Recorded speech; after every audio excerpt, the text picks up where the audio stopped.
Al poner un pie en tierra eché una olfateada por si era Corrientes, pero al ver a un paisano con una escopeta le pregunté a él si el rancho en la Cambicha quedaba muy lejos. Dijo buenamente: usted está en Cuba, patria socialista, tierra de Fidel. Yo quería volverme por lo que leía en el diario La Prensa, pero al ver los cubanos trabajar contentos por el porvenir, hoy la tierra es de todos, no hay analfabetos y hasta un niño piensa que aquel que entre en Cuba con aires de guerra no podrá salir, porque aquellos fusiles que ayer apuntaban al pueblo oprimido son los que hoy defienden en manos del pueblo su revolución. Son los que en mis pagos los llevan militos de dos apellidos. Son los que tendremos el Mocho Raela, Jesús y Ramón. Y con mi canoa y mi chamamé dejé a Raúl Roa y puse la proa a mi pago otra vez.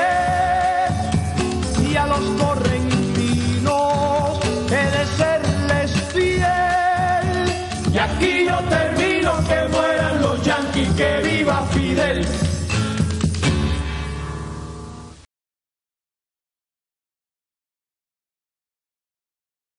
Buenos días, queridos amigos, ya estamos en La Habana, así que este va a ser un programa especial también, porque queremos un poco que, aprovechando todos los materiales que trajimos de Honduras, pues conformar un especial con esta temática. Bueno, vamos a continuar con lo del 11 de julio, el plan que tienen preparado contra Cuba. Yo estoy seguro que van a encontrar muchísimos puntos de contacto con lo que está pasando en el resto del continente, porque el proyecto es exactamente el mismo. Estando hace poco en Chile, hablábamos en la feria en Recoleta de este tema, y yo le decía, bueno, hay personas que creen que la guerra no convencional, que la guerra híbrida que Estados Unidos lleva adelante, es únicamente contra Cuba, Venezuela, Nicaragua y Bolivia. No, la guerra la lleva contra todo el continente. O sea, es una guerra para desestabilizar el continente y poder lograr sus objetivos. Nosotros los bautizamos como los gestores del caos. O sea, ellos generan el caos en el continente para poder dominar. Yo recuerdo en esos días en Chile toda la campaña que existía alrededor del aumento de la violencia. Si te guiabas por los medios de comunicación, en Chile se estaba acabando el mundo. El tren de Aragua acabando con todo Santiago, Costa Rica lleno de violencia, Cuba, la campaña en Cuba de actos violentos, tremendo. Y cuando uno va a las estadísticas se encuentra que tanto Chile como Costa Rica como Cuba tienen índices muy bajos de violencia, o sea que en la práctica, en la vida real, no estaba sucediendo nada de eso. Pero ¿quién tiene interés de verdad en generar en la mente de la gente la sensación de que está en peligro, de que está siendo amenazado por los criminales, cuando son ellos exactamente los que han hecho posible que exista el narcotráfico en el continente? Porque uno puede decir ahora, bueno, hubiera sido posible Pablo Escobar sin la CIA. O sea, hubiera sido posible la existencia de un hombre que fue un simple comerciante de esmeralda, convertirse en un traficante del calibre que fue Pablo Escobar. Y se nos olvida cuando vemos las novelas que ellos también financian, de que en esa época lo que estaba en esencia ocurriendo en el continente era el famoso suministro de droga en Estados Unidos, la venta que después terminó en el escándalo Irán-Contra, donde estaba involucrada la CIA, y donde un señor que se llamaba Posada Carriles estaba refugiado en Ilopango, en Honduras, en una base que era el centro del tráfico de droga y que le garantizaba toda la logística necesaria a los carteles de la droga para actuar y para lograr sus objetivos. No hay un solo cartel de la droga que no esté vinculado de alguna manera a esos objetivos y a esa esencia, de manera directa o indirecta, pero tienen un vínculo porque son un elemento desestabilizador de primer nivel, como pasa con otros grupos criminales, como pasa con otras de las tantas estrategias de desestabilización en el continente. Entonces van a encontrar muchos puntos de contacto cuando empecemos a... Yo voy a tener que pasar alguna de las láminas porque estaba concebida la presentación para más tiempo, así que voy a ir a la esencia. Les traigo algunas de las imágenes. Nuestros adversarios pretenden sembrar la duda, la inconformidad y la confusión, valiéndose de las insatisfacciones y utilizando la bien engrasada maquinaria. Son imágenes del 11 de julio en Cuba, de las famosas manifestaciones, disculpen. La costumbre de cambiarlo con el... Esa es la frase. Como soy profesor de la universidad, también tengo la costumbre de poner mi frase para iniciar las presentaciones, es inevitable. Si no lo hago, no me siento bien. O sea, son imágenes. O sea, ¿dónde están los manifestantes pacíficos? ¿Dónde está la gente que está protestando contra el gobierno pacíficamente, como después decían los medios de comunicación? Ahí no hay ningún manifestante pacífico. Ahí hay gente robando, asaltando tiendas, saqueando. Ahí hay gente cometiendo actos de violencia de todo tipo. Una imagen que pusieron de un malecón en Egipto, y entonces decían que era el malecón de La Habana. Y las imágenes que usaron también utilizando a la gente que salió a defender la revolución, entre ellos al héroe de la República de Cuba, coordinador nacional de los CDR, Gerardo Hernández Nordelo, que lo pusieron en una foto como que estaba protestando contra el gobierno, él y su gente, los cederistas que lo acompañaban. Entonces, ese día están buscando esencialmente lograr una situación compleja que repita los acontecimientos de ese 11 de julio del 2021. Objetivo priorizado de ese plan, los sabotajes. Sabotaje al sistema electroenergético nacional. Yo creo que los venezolanos pueden hablar de eso horas aquí de ese tema. Están utilizando además una enorme ofensiva de manipulación de las relaciones entre Cuba y Rusia. Porque saben que, bueno, las relaciones entre Cuba y Rusia, en el momento en que están, constituyen un elemento importante para Cuba poder salir de la situación en que se encuentra. Se ha generado un montón de campañas de fake news en la cual se presenta que esta relación entre Cuba y Rusia está basada en que nosotros le estamos brindando soldados a Rusia para participar en la guerra contra Ucrania.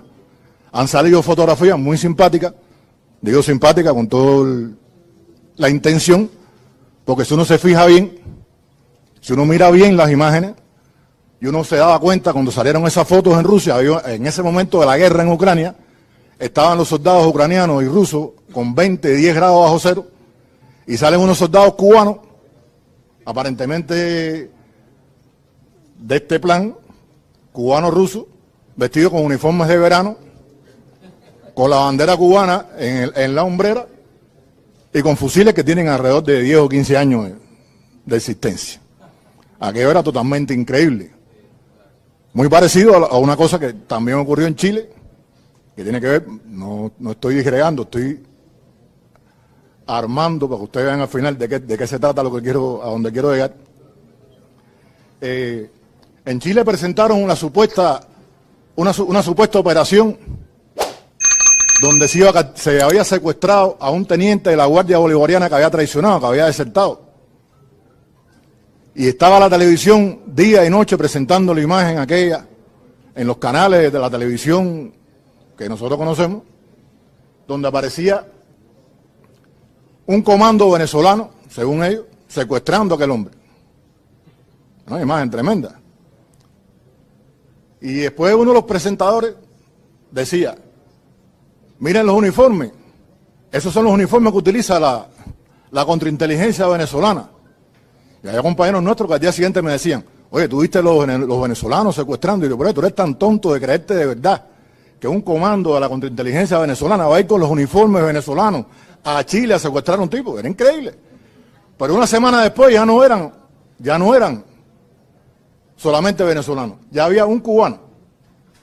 Había un cubano de la contrainteligencia cubana involucrado en eso también. ¿Por qué lo identificaba? Dice el señor periodista de estos medios corporativos al servicio del imperio. Porque según él, ese cubano tenía en el hombro una bandera cubana. Y en el uniforme decía, seguridad del Estado, GEO, Cuba. Increíble. Pero hay gente que se lo cree. Como hay gente que se creyó y se ha creído toda esta historia bien tejida, bien armada, donde se quiere presentar las relaciones entre Cuba y Rusia como una relación de interés basada en que Cuba le está enviando soldados a Rusia y ellos están utilizando en reciprocidad, ayudando a Cuba económicamente, con petróleo, etcétera, etcétera. Y bueno, acrecentar las sanciones económicas contra Cuba, o sea, hay un incremento de la presión económica contra nuestro país.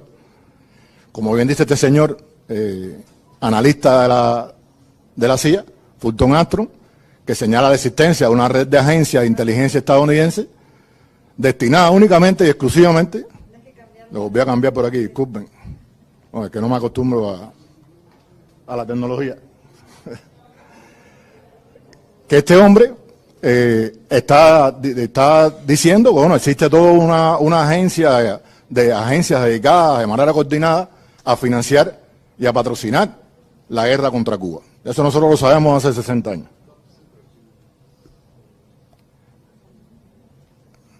Entonces, uno de los elementos más importantes de esta guerra tiene que ver con la manipulación de las tasas de cambio.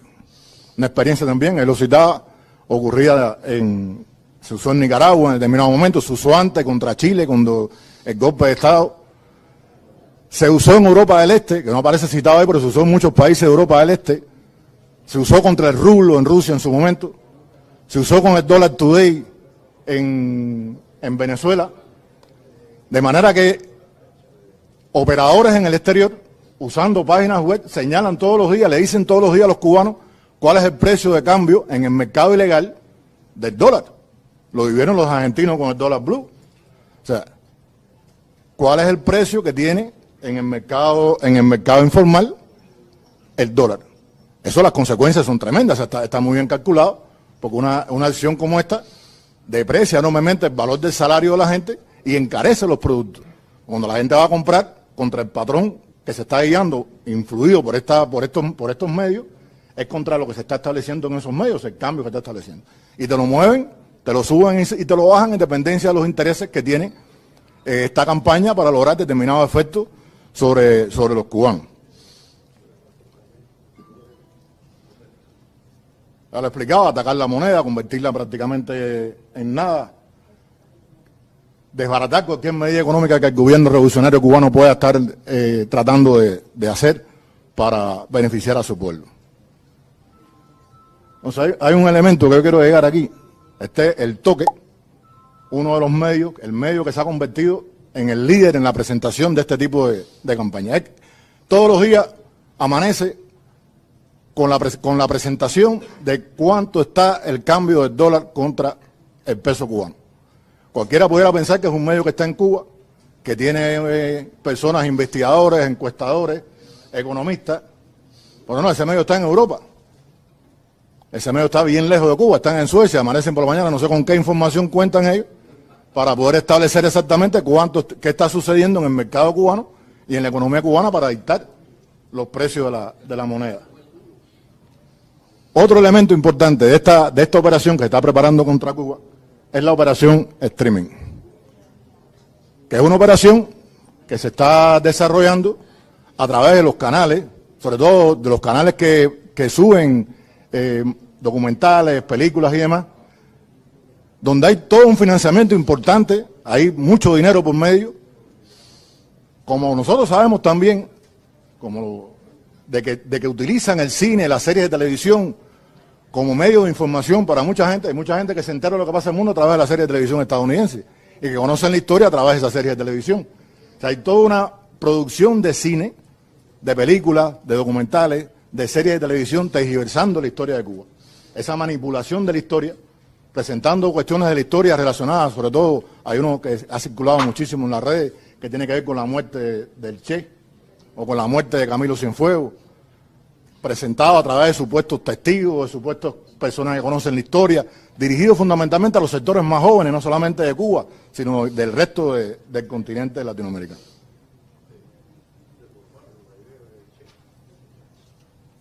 Entonces aquí voy. Yo quisiera pararme, si me lo permite, no sé si le creo mucho problema a la cámara, paso. Pero bueno, si no me voy a seguir equivocando con el cambio, a cambiarse la tecnología y no me va a salir bien. Miren. el documento de la ONG argentina llamada Cultura Democrática. Esta es una ONG argentina. Usted busca en su página web y dice: Cultura Democrática es una organización de la sociedad civil dedicada a la investigación, capacitación y el apoyo de iniciativas ciudadanas que contribuyen al fortalecimiento de la cultura humanista. Bueno, ¿quién puede sentirse preocupado con eso? O sea, cualquiera que lea esa información diría, bueno, caramba, qué bueno, son gente que está contribuyendo al desarrollo de la cultura democrática.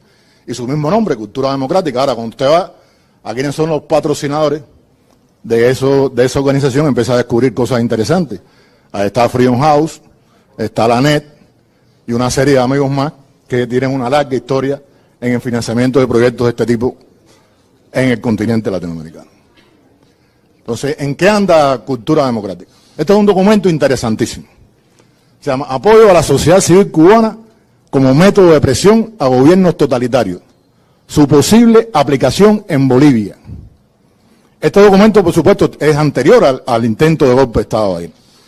Pero que te explica muy bien qué es lo que estaban preparando y quiénes son los culpables. O sea, no pueden salir, no pueden evadir la responsabilidad que tienen. De ninguna manera. Porque hay documentos que los incriminan perfectamente. Más de lo que uno pueda saber o suponer, está ese documento que es de ellos.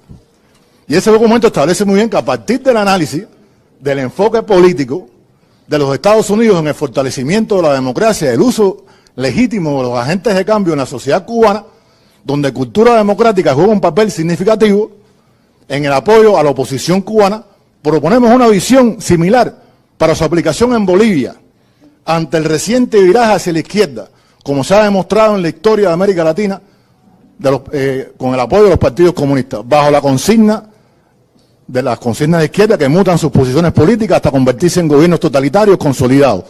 Situación que regionalmente debe ser frenada por los partidarios de la democracia.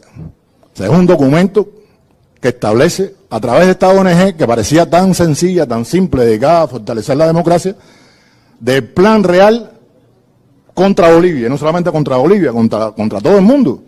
Si usted va al último párrafo, va a darse cuenta de que no solamente están hablando de la sociedad civil cubana, que es un esquema contra Cuba, el que están aplicando hoy contra Cuba, pero que están llevándolo también contra Bolivia y lo están aplicando contra Venezuela y contra cualquiera. Ahora, miren ustedes qué interesante lo que viene ahora. Plataforma política para el cambio de régimen en Cuba. Este es un perfeccionamiento de un viejo proyecto. O sea, este es un plan, un esquema que se constituye contra Cuba en el año 2004, en el que yo participé.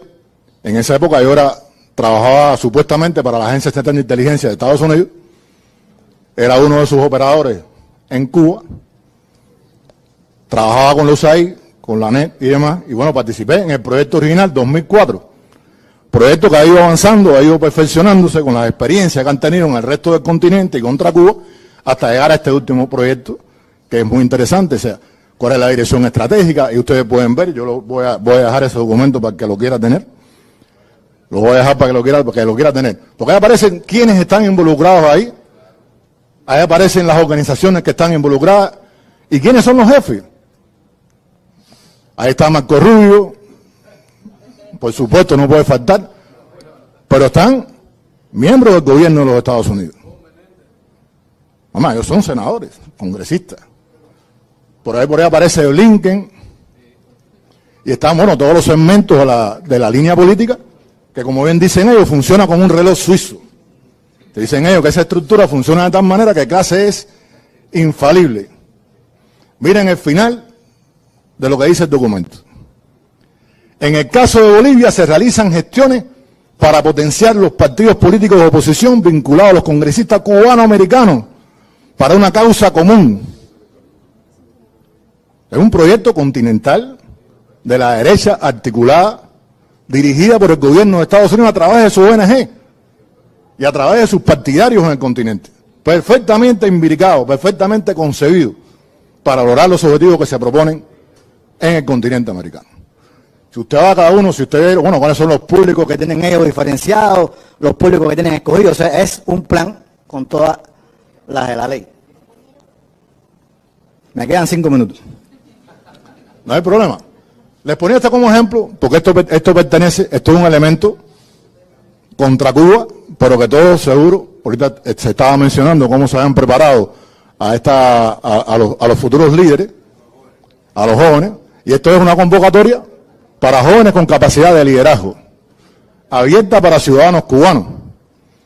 Y ahí está eso, el plan de estudio que incluye ser menor de 25 años, aparece la visión general del programa.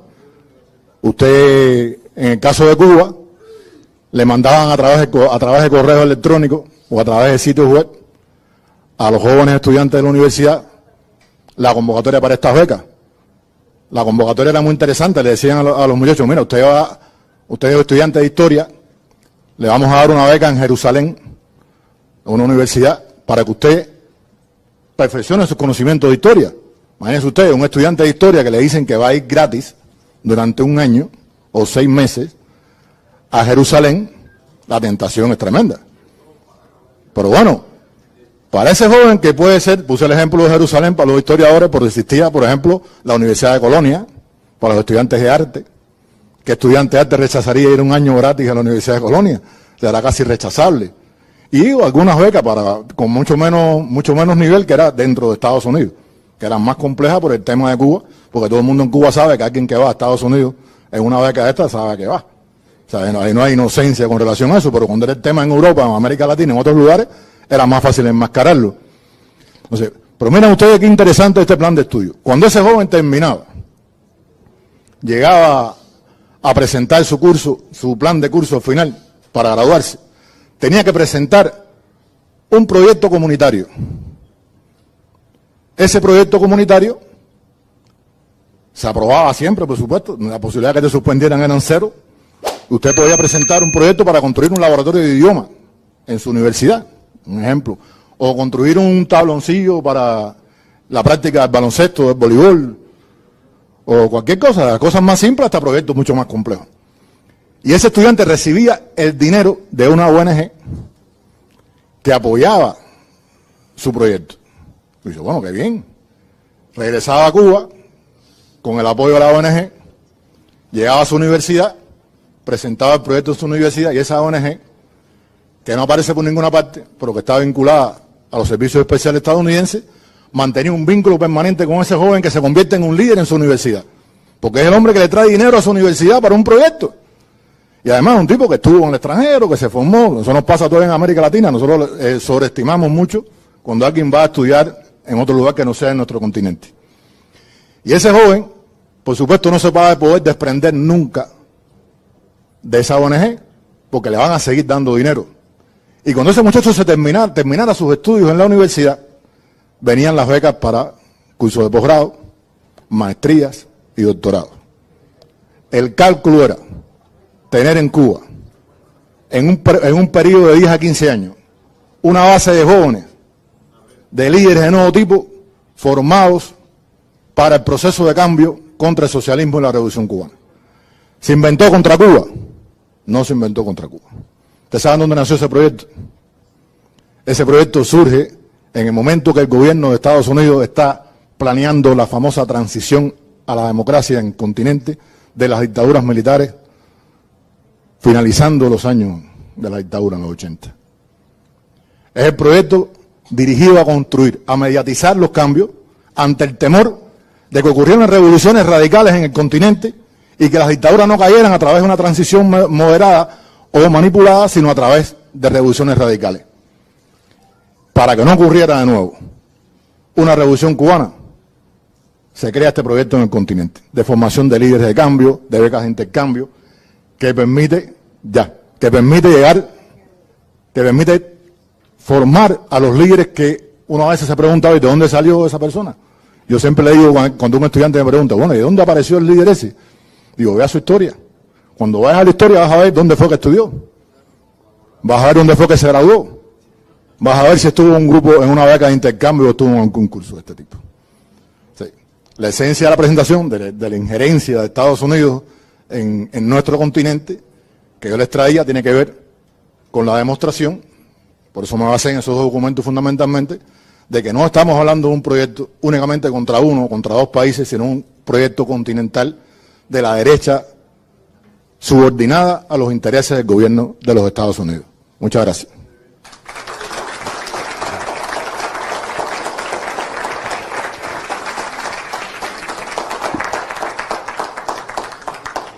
Muchas gracias, queridos amigos. Estamos de nuevo en el aire, estamos de nuevo haciendo este programa.